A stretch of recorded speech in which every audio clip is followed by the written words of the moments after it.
Hey, what's going on out there? This is Dr. Jason with the Elite Health Practice, board certified naturopathic doctor. I want to talk to you today about your brain and toxicity. Really important topic out there lately.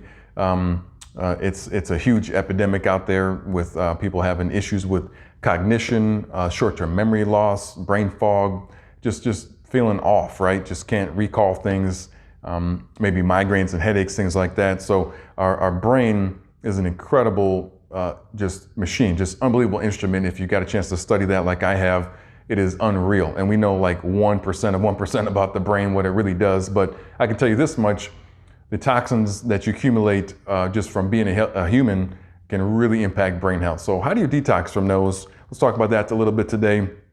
Well, the detoxification process of the brain is unlike other organs, okay? It's gonna be more specialized and take a little bit more effort.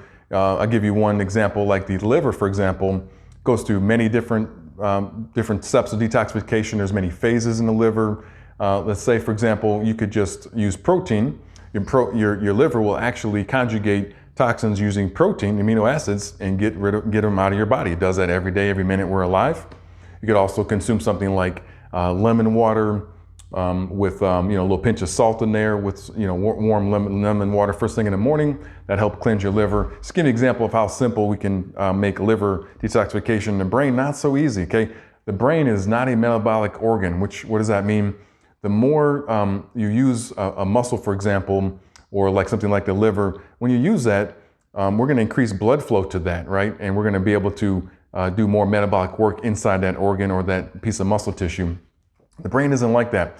The more you use the brain, it just actually gets more depleted of oxygen and glucose and things it needs. That's one reason that scientists think we need to sleep, actually, is our brain needs a lot of recovery and it has to just completely shut off. And that's what a lot of our sleep is our brain recovery, because throughout the day, it does not get a break, right? So how do we detox that? Well, the best way to detox the brain is, believe it or not, is to detox the body. Why? Because where does the blood supply to the brain come from? The rest of the body, right? So that whatever toxins you have floating around in your body, they're not being filtered by a healthy liver and kidneys. Guess where they go? A lot of them go to the brain. You do have this thing called a blood-brain barrier to help protect us from, a lot of different elements, but still the brain has to get blood at some point, and a lot of the stuff in our blood will eventually make it in there. And certain organisms are really good at getting into the brain. Another thing that gets in the brain very quite easily, I would say, and readily, is heavy metals. So a lot of what you're dealing with brain fog and those types of things are heavy metals.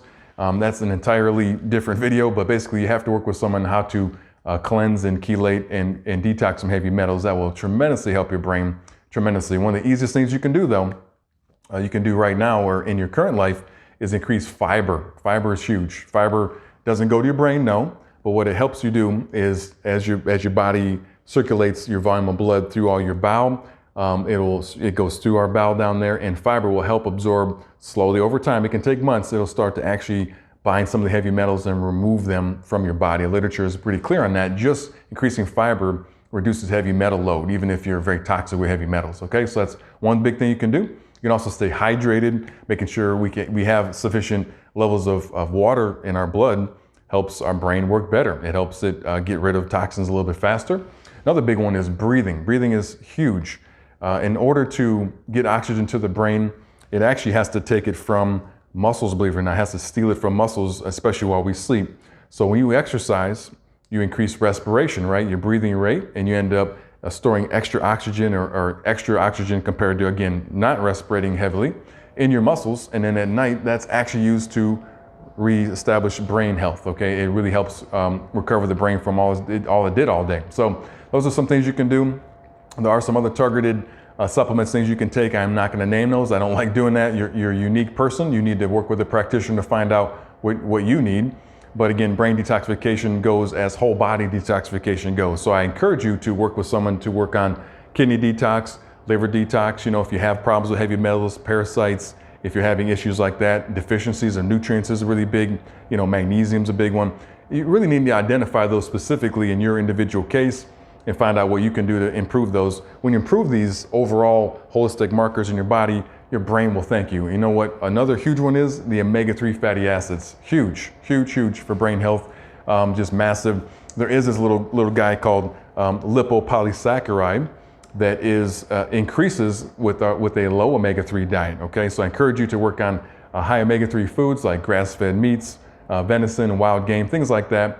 Eggs, if you're not a big meat eater, I think that's really important. If not, you need a supplement, and we need to be careful about supplementation. I will speak to that in another video. Look for that. But omega-3s are huge as far as brain health goes. So hopefully that's been helpful for you for detoxing your brain. Take care. Talk soon.